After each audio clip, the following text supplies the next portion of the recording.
I guess, in a camp, a football camp. Trenton Irwin's football camp will be taking place this Saturday, and we'll get more into that in just a moment. But a reintroduction. Trenton Irwin is a Hart High School alum, went to Stanford, was undrafted in 2019, but then signed by the Miami Dolphins.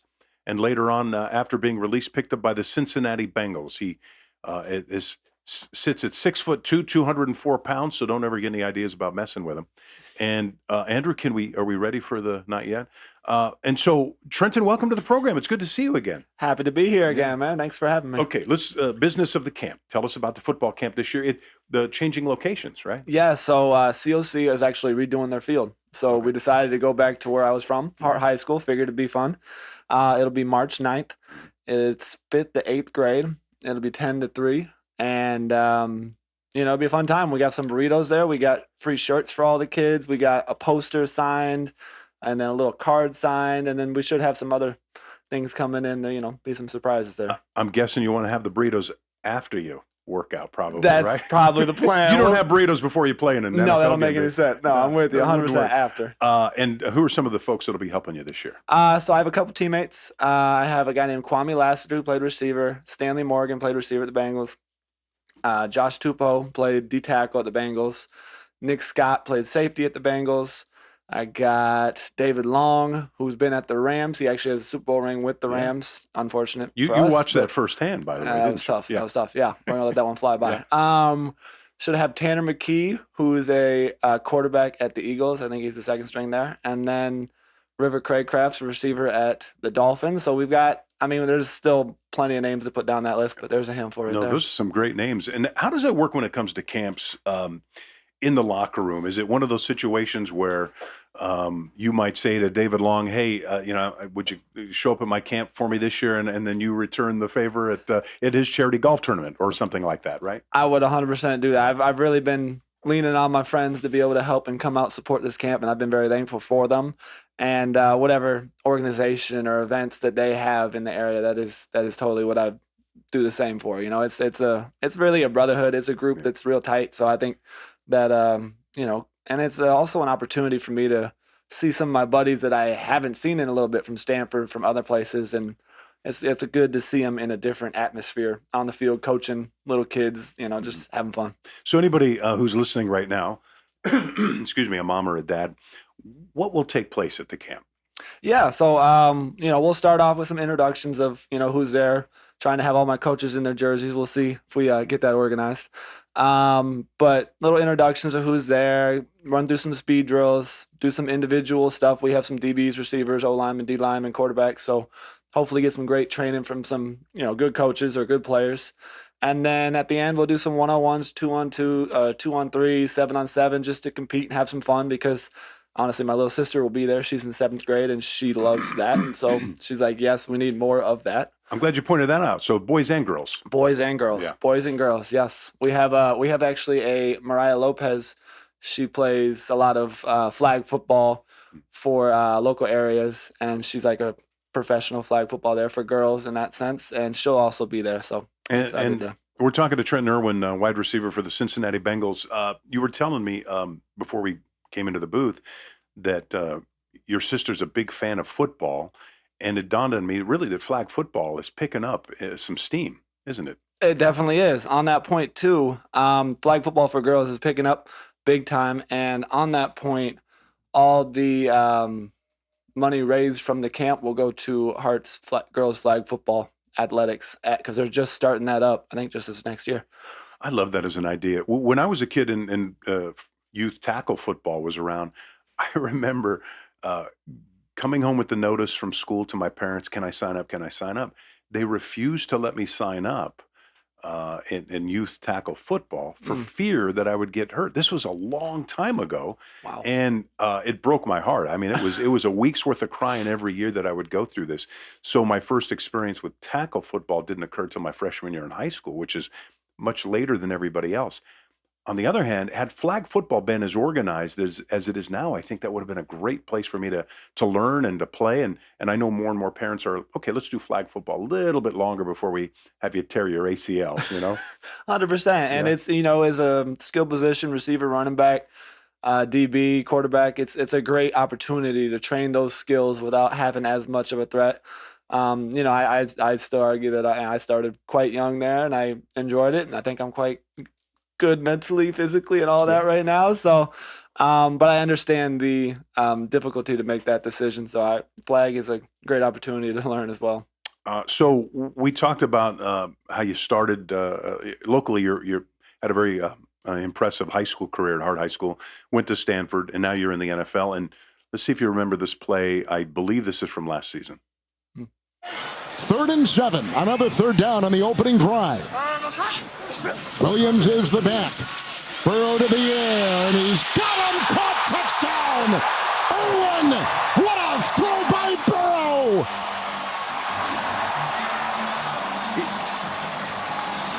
It's a 32-yard touchdown pass. The Bengals strike first. Does that play sound familiar? Do you remember that? That was a fun one. Was that last season? Texans last season, right? Yep. What's significant about the fact that touchdown came against the Texans? Does anything ring a bell? What would... I had my first catch against the Texans. There you go. Yep. Okay, ding, ding, ding, ding. Catch, 5 yards. Isn't that great? And by the way, what a great pass by, you could hear the announcer by Joe Burrow. Didn't hear much about it. What a great catch that was. Quarterbacks get all the credit, right? They do get a lot of credit, and it's well deserved though. It was, and I'm okay with the touchdown. You could talk how you want to talk about quarterback and whatnot. It's a touchdown. That's fun. What's that feel like? An NFL touchdown with 70,000 people in the stands. What's that like?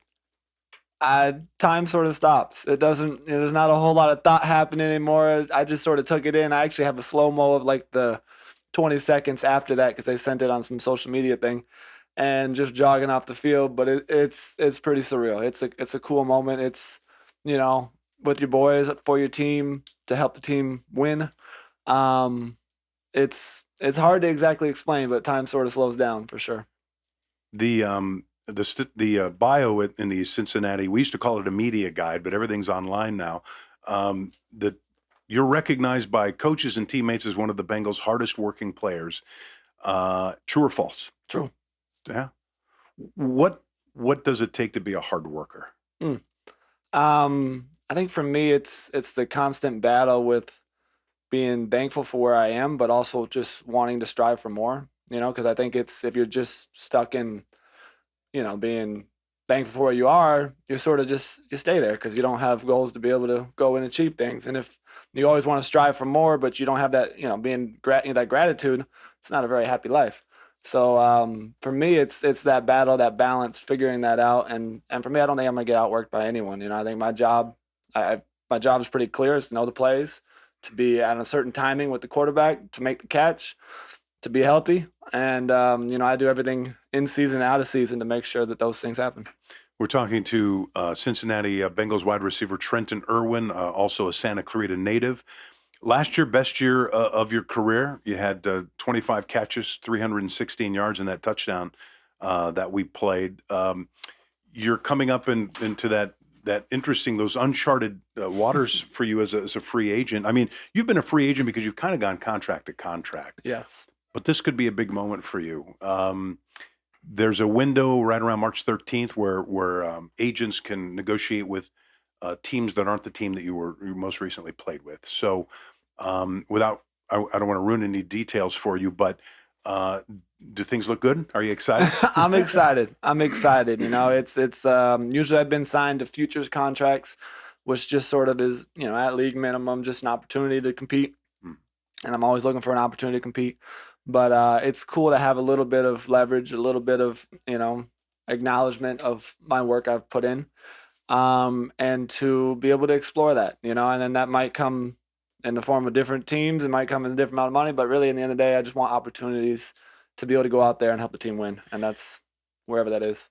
It was an interesting season for you last year with Joe Burrow, who certainly is one of the highly heralded young quarterbacks in the NFL. People are talking about both he and Patrick Mahomes as being the future of the NFL when it comes to quarterbacks. I mean, I guess you could say Patrick Mahomes is the current present day guy, but then he was out, right? He had a wrist injury. What's that like for wide receiver? I always wonder with wide receivers, I think you guys are affected the most. I think when a quarterback is right, a change is 100%, made, because right? you have a rhythm with that quarterback. You have a trust. You have you guys have practiced a lot together. Luckily, actually, Jake Browning, I've known him since high school. So he actually comes up here, COC, and we'll go down there in Orange County, and we've done a lot of throwing. So it was luckily. Jake Browning, backup quarterback. I think he played at Washington, if I'm not mistaken. 100%. Okay. Washington, yep. Stepped in admirably, by the Did way. wonderful, did Yeah. great, and it was cool to see that for him, because it's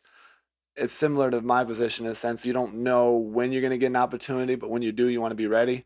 And he did a ton with his opportunities to be ready, and he's allowed people to see him on the biggest platform of his abilities to make plays, and so that was really cool for him. I'm going to check in with our producer Andrew. Are we taking any breaks in this program? Should we do that now?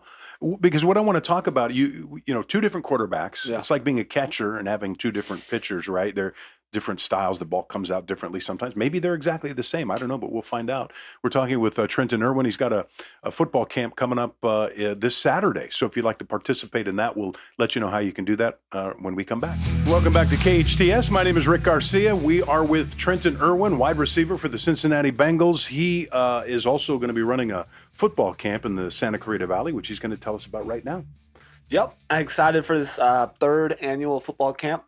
We have March 9th, Saturday, at Hart High School. It's going to be 5th to 8th grade.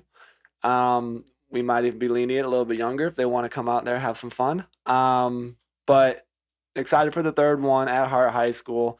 We have posters, we have little cards, we have shirts for all the kids.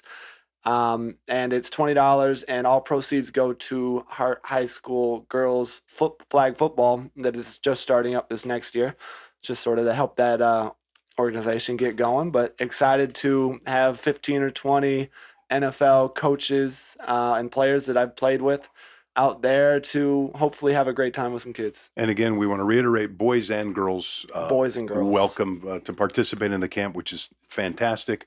It's kind of a girls' world right now. I don't know if you know this. I love it. Yes, no, it's rolling. I'm watching U.S. women's soccer with my daughter, my youngest daughter, every time they play. Now we gather around to watch that. So we were talking about how you go from a quarterback like Joe Burrow. His backup comes in, Jake Browning, last year.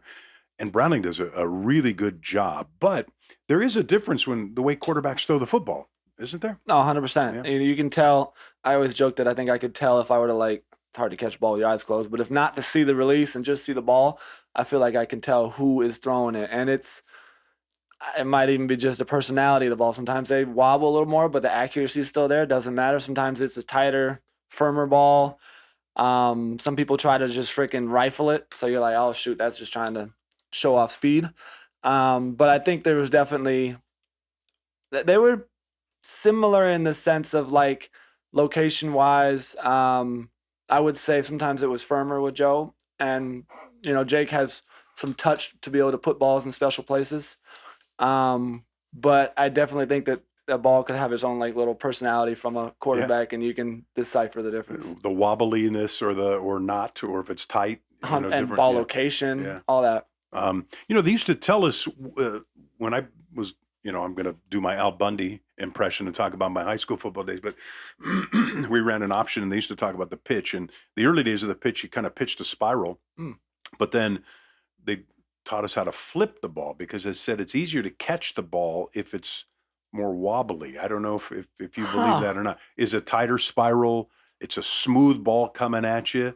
Is it harder to grip necessarily if there's a little wobble to it? Any thoughts on that? That's interesting. I have not seen the spiral. That's like the rugby sort of pitch idea. I have not witnessed that. For me, I definitely like a tight spiral, but there's a touch to a ball too. So Really? Sometimes they want to try to just rifle it, and those, they're harder to catch and they're just a little more firm. And there's a time and place for that. Yeah. But there's a touch that people can put on a ball that allows it just to be, receiver friendly to be. Yeah.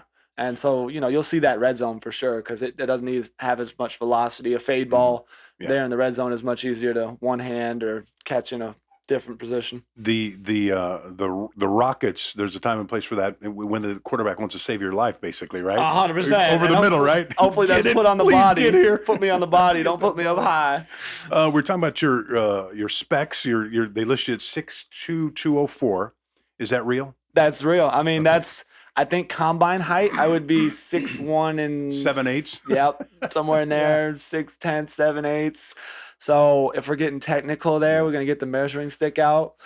We might be in there, but I'm always gonna say 6'2", 204. I do the same thing. I do the same thing, and I don't even get measured for my job, But I asked that because there seems to be kind of a new breed of wide receiver that looks a lot like you. You and I were talking off air. Cooper Kupp with the Rams, not the fastest guy in the field, can catch the heck out of the football, runs amazing routes. Then they go draft this guy in the 5th round, Puka Nacua, Crazy. and next thing you know, he's putting up rookie numbers that we haven't seen before. I mentioned those guys in the same breath with you because you have the same characteristics as a receiver as those guys. Are we getting away from the quick little receiver, or is it necessary to have all kinds of different receivers on the field at the same time? I think it's necessary to have different receivers. I think that a receiver in that 6'2", 204 allows the versatility to be able to play inside and outside. So if you were to want to move guys around more, if you have a 6'5" Calvin Johnson, you don't really move him inside. You allow him to go win outside as he did his whole career. But a 6'2", 200-pound guy, you're able to move in different spots and allow him to sort of win from different areas. And it also just creates a mismatch situation for some smaller nickels or smaller DBs on the outside if they try to, match up personnel. We're talking to Trenton Irwin, a wide receiver for the Cincinnati Bengals. Go to TrentonIrwin.org and check out his football camp that's going on this Saturday at Hart High School for kids, boys and girls, 5th to 8th grade level who want to go out and learn some more football skills. You mentioned the combine. I wanted to talk about that for a moment. I've been reading some great articles about how it's becoming more archaic. It turned into this big TV spectacle. Everybody who was anybody would show up at these things. And then little by little, fewer coaches are going now. Fewer scouts are showing up at these things. And then I read where they're saying there was too much emphasis put on the 40-yard dash. That was like the big showcase of the combine. And to my point about these other receivers that I've mentioned with you that are not 4-3 guys, these coaches now are really looking at game film. They want to see what these good guys can do on film. What's your feeling about the combine? By the way, did you participate in the combine? So I actually tore my MCL in my second to last game my senior year in college. So I didn't participate in the combine since I wasn't healthy. But I do believe their statistics, they're measurables, but they don't really say it all. It's not really like track where you can go, okay, he ran a 9.9, he won this. It's not clean cut. There's different, there's confidence levels, there's twitchiness, there's ability to sort of manipulate a DB to try to get open. There's route running, there's size, there's some guys who have the size but don't have the ability to go up and get the ball. And so there's a lot of intangibles that are hard to sort of just put clean cut stats on. But I think that's also what makes the game beautiful is it's the being able to get open in whatever world or whatever abilities you have to try to win.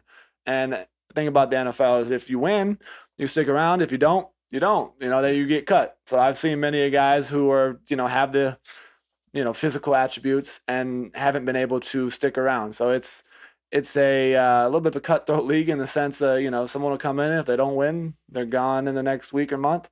And if they keep winning, they'll keep them around, and it's relationships. But I think that's one of the cool things about football as opposed to some sports that are more clean cut.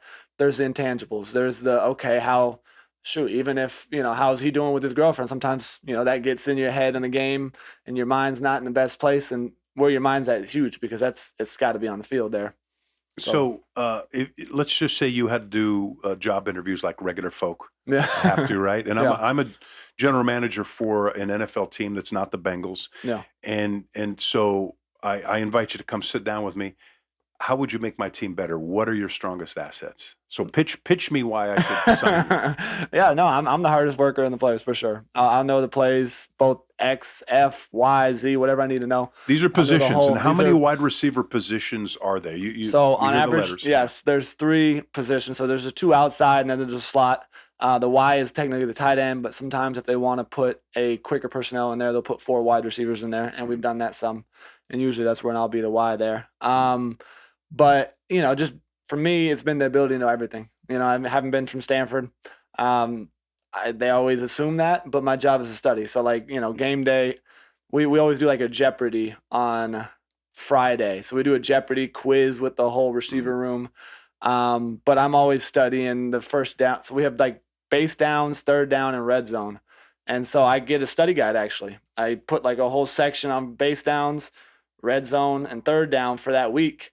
And so I have a whole study guide, and I create the study guide based off of, a lot of times we do it based off of like formations. And so they'll be like, what play are we running out of jacks this week? And so, we have a whole J formation category, and I'll have all my J's. And so when we get in the huddle, quarterback might go jacks right, and I already know it's one of two plays. Yeah. So for me, it's being able to know all that, so I don't have to think. I can already just flow within the game, because that's when I play the best, is when I could just flow. I don't have to go out there and go, okay, I'm running a post route. I don't have to think there. I get, okay, Jack's right play, I'm gone. I know the play from wherever I'm at. I know the guy next to me's play. I know the guy across from me's play, so I can help everyone out. But for me, it's no one's going to know more than me, and no one's going to work harder than me in that sense.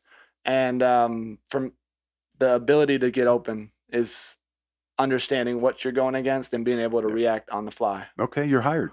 That wasn't so bad, was it? Well, you talk about we've done this. This is the third year now. I think the third year we've been together to pitch your camp. And when we talked about your early days of playing football, we talked about speed of game. You always hear about speed of game. Has it slowed down for you? We always hear that too in sports. Is it starts to slow down as you get a little calm. You players in general get calmer. They do more homework, like you suggested. Has it slowed down?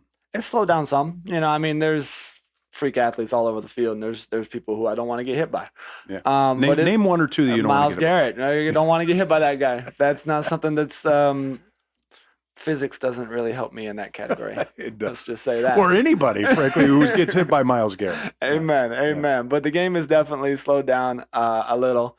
There's still moments that third down, it's important down, whatever. For me, it's being able to approach each game and sort of get in the mental space I want to be in. And so for me, that also ends up being, once it gets near the end of the week, I don't really talk to anyone but teammates or study. I don't really bring in anything into my circle or my life that would be harmful. So like once Thursday, Friday comes around, it's really mostly me. I talk some plays with my dad on the phone. I'll talk, coaches and players, but I don't really bring any variables that could sort of sway my mental space there. We're talking to Trenton Irwin about his life as an NFL football player. He just wrapped up his fifth season in the NFL with the Cincinnati Bengals. Go to TrentonIrwin.org. You can find out about his football camp that'll be taking place this Saturday, March 9th, for 5th and 8th grade kids, both boys and girls, and all proceeds will go to benefit Hart High School athletics, especially the girls' flag football, which sounds very exciting. I've also pressed you in the past because I wonder if it'll change from season to season about who the players are that impress you the most. So you've got one more year under your belt, a quarterback that's not yours, best quarterback that you've seen in the NFL now to date. So I just want to know if that's changed at all. Best quarterback I've seen in the NFL now to date. We played Tom, and I would put Tom as the number one. Tom's sure. still number one, even though he's not playing. Patrick Mahomes. Mahomes has been. You guys unreal. play them. I know. Hey, it's been tough. He's been unreal. He's been unreal, but you hate him. Let's be honest. Hate him, love, whatever. And I don't even want to put love out there. Hate him. We're just gonna go hate him, but love his abilities. Yeah. They have become sort of our rival there, and this year we weren't really able to go toe for toe with them in the playoffs. We had our own situations we had to deal with, but I'm excited to hopefully bring back a good group to be able to go get them. And that's the top of the mountain right now. So best defensive back now. You've had a chance now to see more players. Anybody stand out that you're like that are real sticky that you just can't shake? On film, I like Patrick Surtain there. He's got a lot. He's long. He's big. He's fast. He's able to break down. I think as a receiver, you go, okay, this guy's quick and small, but you can go up and get the ball. Maybe he's got long speed, but he's not super quick. Or he's got good straight line athlete, but his hips are tight. There's always the but, and for him, there's not a lot of that. It's pretty clean cut that he's a guy that can win in a lot of ways and can stop someone in a lot of ways there. So, best player that you've seen on the field that's not a quarterback, not a wide receiver, not a defensive back. Yeah, we might have to go with Myles Garrett. I mean, his ability. Let's be honest. You're afraid of him, aren't you? Yes. It's not even that close. No, his ability to move like he does at the size he is doesn't make sense for my mind. Like you watch him and you're like, this dude's 6'6", 265, 270 or whatever he is, and he's over here Euro stepping like that's a double move for us. That's like a double stick release, and I don't know. It doesn't make a ton of sense, but he is impressive at what he does. I'm trying to think, is he a defensive end or an outside linebacker? DN there. Okay, so does he drop back sometimes in coverage? Not too much. Not too much. So they want him rushing. Some of those big dudes drop back, and I'm like, how did they do that? Or why did they do that? Right. I like it when I don't want to be in there with them, but in coverage, I'm fine with him. But I would rather, I don't know. I would say I'd rather him rush the ball because then I don't get hit, but I'd also rather him not rush the ball because I might have more time if he's not, So that's what it is, but I got to react accordingly. But if it's me and him and I'm a yard away, we're probably going to try to make a good business move. All right, we're going to take a quick break, and then when we come back, we're talking to Trenton Irwin. We're going to talk about the Trenton Irwin football camp, but also we're going to talk about the fact that it would possibly, I guess you could have been starring opposite Robert De Niro, but that didn't happen. The career path didn't go in that direction. We'll talk more about that, and we'd like to, if it's okay with you, get to know your family a little bit too, if that's 100%. Okay. All right, we'll be right back. You're listening to KHTS. My name is Rick Garcia. Our guest on this special day is Trenton Irwin, who's a wide receiver for the Cincinnati Bengals. The Trenton Irwin football camp will be at Hart High School this Saturday, March 9th, with proceeds benefiting Hart High Athletics. And tell us again, just another little aside to this particular camp. Oh, there is a charge for campers, but also spectators, but it's pretty negligible. Yeah, so there's a charge. It's $20 there. All the kids get a free shirt that'll say Trenton Irwin football camp, and then we also have burritos. We have signed items, and the Bengals are actually sending a couple things of which I don't know exactly what it is yet because they come in Thursday. Maybe a new contract? It might come in the mail at the camp. Yeah, I'm sorry. That has nothing to do with the camp, but that would be cool. And several NFL dudes will be there. Yes, we'll have coach 15, these kids. 20. That's awesome. That's always a lot of fun. If not for this silly football stuff that you play, you could have been an actor, right? In fact, you were an actor. Here's some proof. Now, listen for the young kid in this commercial. This is great. Thank you.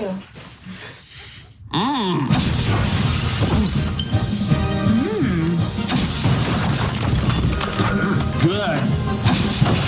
When you add Velveeta and Rotel tomatoes and green chilies to chicken and pasta, it's so good, it'll blow them away. Man, that's good. Man, that's good.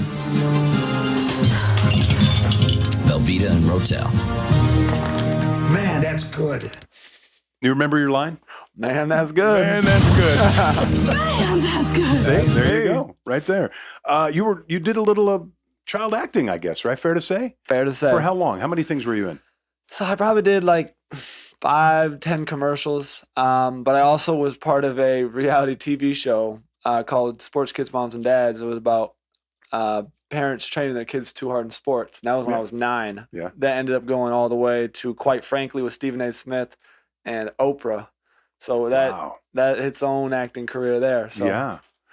What was the name of it? What was it about again? That was Sports Kids, Moms, and Dads. It had like 5 or 6 different sports. We had a cheer mom. We had our thing was football. There was equestrian. There was ice skating. But it was about parents training their kids a little too hard in sports. Yeah. I mean, Todd Marinovich wasn't in that, was he?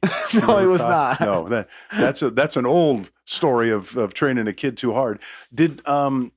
Is it something that you thought you could continue doing had not sports gotten in the way?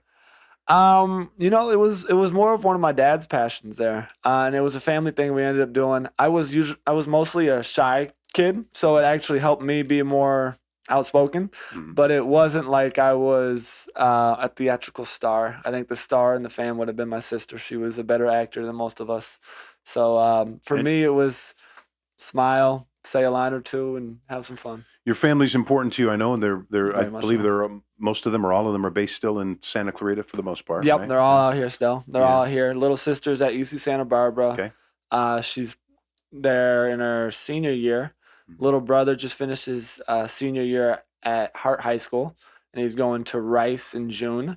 And then Playing football, playing right? football. A wide Yes, receiver? wide receiver. And you guys train together now. We're training together. We Okay. actually got a lift in this morning. So we go before school Yeah. for an hour in the morning, and then after school for an hour and a half there, more legs. So upper body morning, legs in the afternoon Okay. there. And then the youngest one is 12. She's a football player and soccer player, and professional trash talker. Oh, gosh. Yeah, Good. she I can like talk that. it, I like which that. is great. Yeah. But yeah, so the whole squad is still out here. And little brother, going to Rice, but he went for 1,600 last year at Hart, so he had a Yeah. real good year. That's by the way, those are great numbers. What were yours again? In case he's listening. I went for 19. But What? Yeah, we joke that we have 1, 2, 3, and 4 for the most receiving yards in Hart history. So I got 1, he got 2, I got 3, he got 4. So Has he made excuses that the quarterback didn't like me as much as your they quarterback didn't liked have you? as many games would be the Well, there you go. excuse. Fair They enough. 1 or 2 less. So. I go along with it. We left out mom of all Mama. people. Whatever Love happens, Mama. hi mom. All the athletes. Are, She might be listening too. Yeah. No, Mama's doing great. Mama's Okay. teaching at a little private school. She's holding the house together. She's also does all the DIY stuff for the house. Does all She does. She did our floors. We have our wood I have flooring. to get my wife to do more of that. Man, because I'm she's not, impressive. I can't do any of that stuff. We're Yeah. sitting there and chilling on a Saturday, and she's finding something to do, and I'm sitting there playing with the dog. So she's a hard worker, and it's always cool to watch her do whatever. She can't sit there and not do nothing. So Does she get nervous though when you're playing football? You and your brother tackle football? if she does, she doesn't voice it that much. I don't think she really gets super nervous. I think at one point she probably did, but she sort of accepted that it's what we love to do, and she's very much on road with whatever we love to do. She helps support it. Who inspired you in your career? I told this story before, and I'll regale you with it again. I remember as a quarterback at Quartz Hill High School, somewhat down the street. Yep. We played Hart my junior. We beat them 41-0. Oh wow! And you played both ways. Well, when I played, it was both offense and defense. And Yeah. so I was a quarterback on offense. I played corner on defense. Okay. Returned 155 yards for a Oh, touchdown. wow. Yeah. We got highlights. I do not have that on video, but I will tell you the next year, you want to talk about how humbling sports is. Oh. We come out here to Hart, Okay. and I got torched for 2 touchdowns. Oh. One long one short one on plays that we knew were going to happen. Oh. We practiced all week, and I totally blew it. But what I remember most about that was my coach pulling me aside, at halftime, and he could be so hard on us. In those days, coaches could be really hard on you. Yeah. They could touch you. They grabbed your face mask. They kick you in the behind. It was different back then. And I remember he was one of those guys who could be really tough. And he pulled me aside, listen, I know you're better than this. I know you can do better than this. And I just remember it lit a fire under me. And really, other than my dad, he was probably one of my biggest influences. Was my high school football coach. Who influenced you when it came to sports?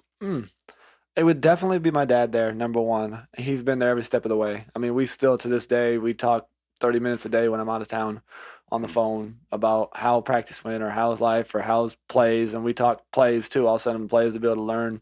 And so I want to hear them. So he'll say the plays there. So to this day, it's my dad there. But a mentor who's been in the NFL and sort of helped me along my road is a guy named Matthew Hatchett, who played with the Vikings for 6-7 years.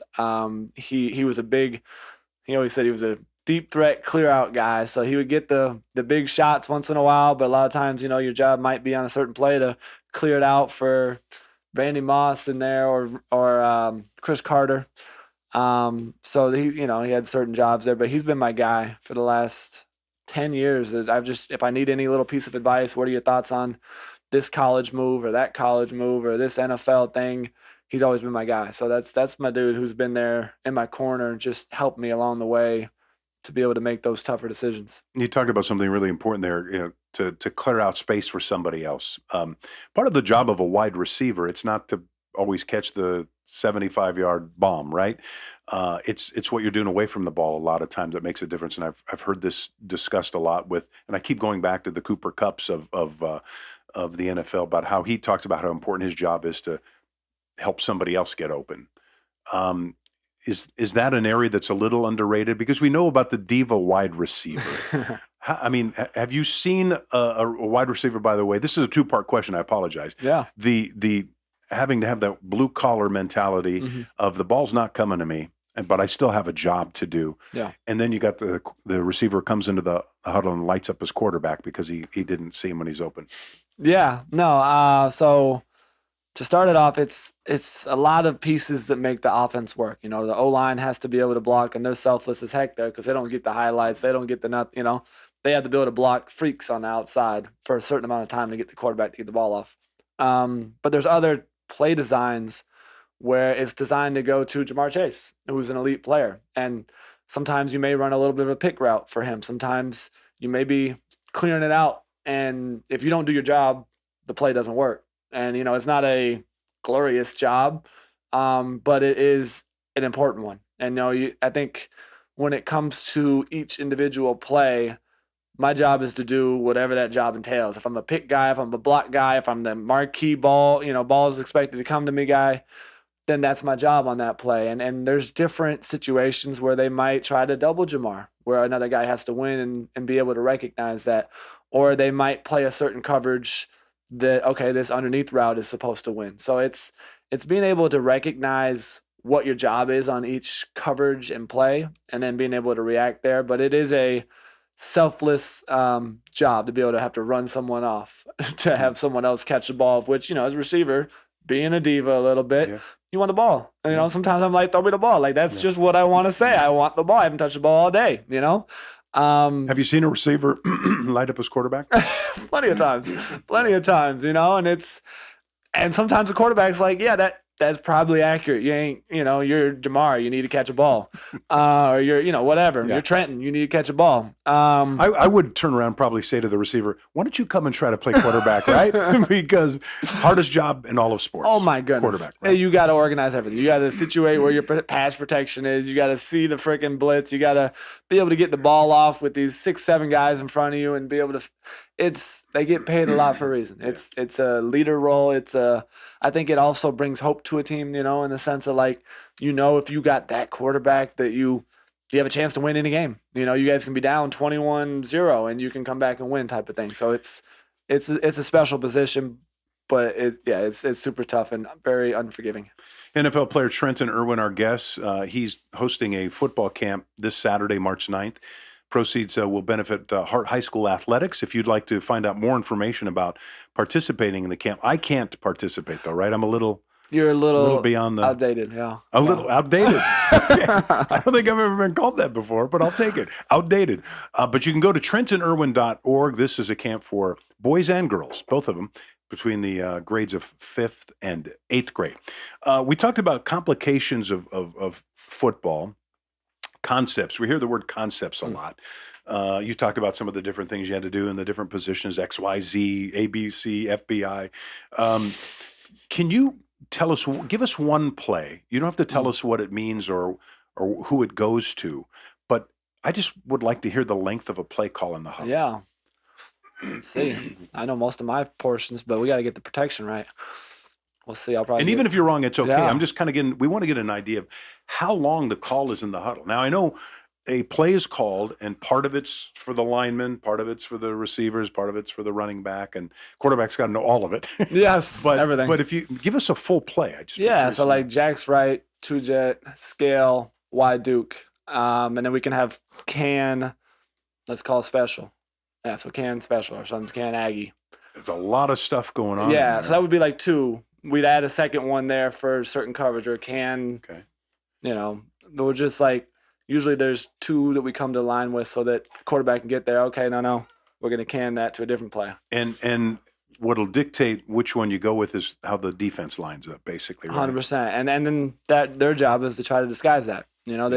keep it one high, too high. They'll try to disguise how that is. They'll, shift the line so there's identification for the pass is different for the pass protection. So that's the little cat and mouse game of that is if we know what they're doing, we're obviously set up in a great position. There's also the play clock. We also have different cadences on which we'll go to try to either catch them off guard. Just, it's all the cat and mouse game of being able to react and respond to what they're putting in front of you, but then they have to react and respond to how you're going to play your game too. And you play for a coach who comes off of the McVay tree of all the various offensive concepts, which can be complicated at times. If one were to leave a team that they're very familiar with the offense and go to another team, would that person have to consider what kinds of offense they run? Because you wouldn't want to learn something entirely new, would you? You wouldn't want to. And a lot of the language changes per offense too. So like even if I think the easier part would be that most of the concepts are universal. So they'll just have a different name for a concept that we have. Most of our concepts are logical at least. So that's what I like about it. At least I can go, okay, this means that. So I'm going to react here and there. And hopefully when you go, some offenses are more memorized. You just memorize, okay, this means that. And so those are tougher. And those would take more study hours. But you would have to take into account the type of offense you're getting into for sure. Me as a receiver, a lot of times, some people have 2 receiver offenses. Some people have more 3 receiver offenses. So, more receivers on the field and more opportunity for me to play. Right. So there's certain offenses to where I would go, okay, that offense likes to highlight the receivers more than that, where maybe San Francisco has their 2 receivers. They have their tight end, fullback, and running back. And, they got Christian out there who can also go out there at receiver. So they don't have as many 3 receiver sets, of which it might be, a tougher situation to be there. So I'll get back to the best players you've seen. Again, you've had another year under your belt. As you looked across the sidelines last season, who was the best receiver that was on the other team where you're going, oh my gosh? Best receiver on the other team. Let's see what we're talking about. Ayuk did pretty well against us. Well, the Niners are pretty stacked with. They are stacked. Right? They have a lot in a lot of different categories. Amari Cooper, I always looked at. I've watched him for a while. I think he might be. I always think he might be a little over the hill, and then he does something good against us. I'm like, well, he's pretty solid. Trying to see who went.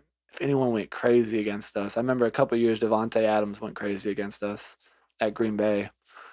I still look up there to Devontae Adams and his ability to just sort of move and his releases within the route.